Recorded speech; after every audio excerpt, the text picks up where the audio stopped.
let's look at the word Protestantism. You've likely heard it before and know it's a branch of Christianity. But do you notice the word protest in there? That's no coincidence. The Protestant Reformation started as a movement, a protest, if you will, to reform the Catholic Church. What resulted was an entirely new Christian church and a religious conflict that engulfed a continent. In the 16th century, the Catholic Church was deeply entwined in politics. The popes ruled their own state and frequently leveraged their religious authority to pressure other European rulers and increase their own wealth. Catholic priests and bishops were the frequent beneficiaries of bribery and other unsavory practices. For instance, they sold indulgences, pieces of paper to certify that a person's soul would spend less time in purgatory, a kind of middle zone between heaven and hell. Reformers saw these practices and the Pope's extravagant lifestyle as corrupt. New ways of thinking also turned up the heat. The European Renaissance introduced the philosophy of humanism, which championed intellectual and artistic pursuits and the translation of ancient works, leading to critique of the Church and its translations of the Bible. And those critiques could now spread far and wide thanks to the printing press, including some strong opinions by an Augustinian monk named Martin Luther. A professor in Germany, Luther was fed up with the Church's corruption. So in 1517, he published his 95 Theses. Luther's theses objected to the sale of indulgences and the idea that people had to earn their way into heaven. He also believed that the Bible should be translated from Latin into all languages so that everyone could interpret it themselves.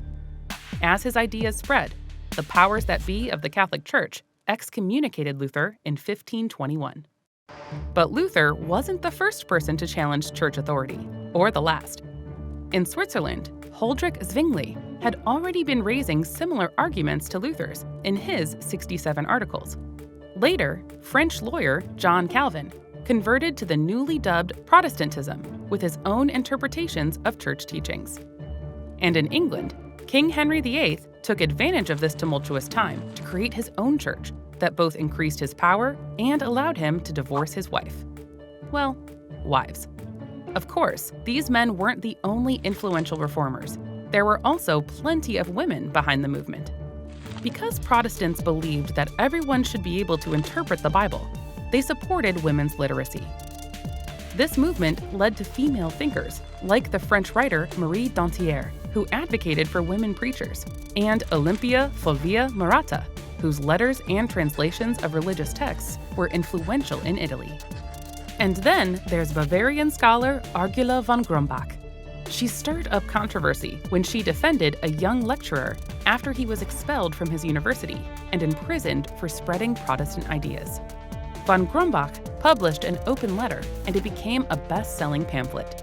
Threatened by Protestant ideas and the very notion that a woman could exert power, Catholic superiors allegedly encouraged her husband to break her hands and cut off her fingers to keep her from writing. While some, like Luther and Murata, protested with words, many others took up arms. During the German Peasants' War from 1524 to 1525, the peasantry revolted against the nobility and the church's taxation, and hundreds of thousands of peasants were massacred.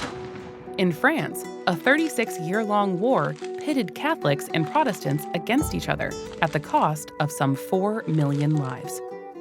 Recognizing that they needed to regain the people's trust, the Catholic Church launched the Counter-Reformation. This movement sought to reform the Catholic Church from within. First, they set the record straight on doctrine and abuse of power.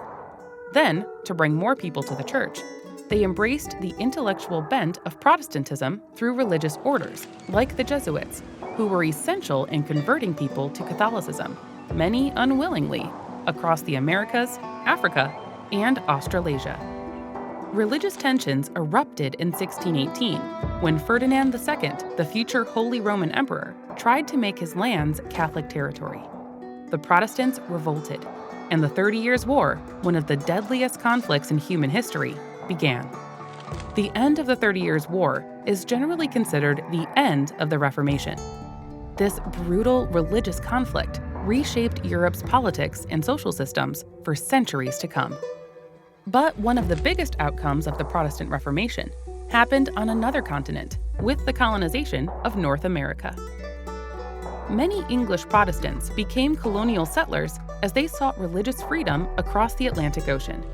Gradual at first, waves of Protestant settlers would eventually displace entire indigenous American communities and determine the religious character of what would become the United States.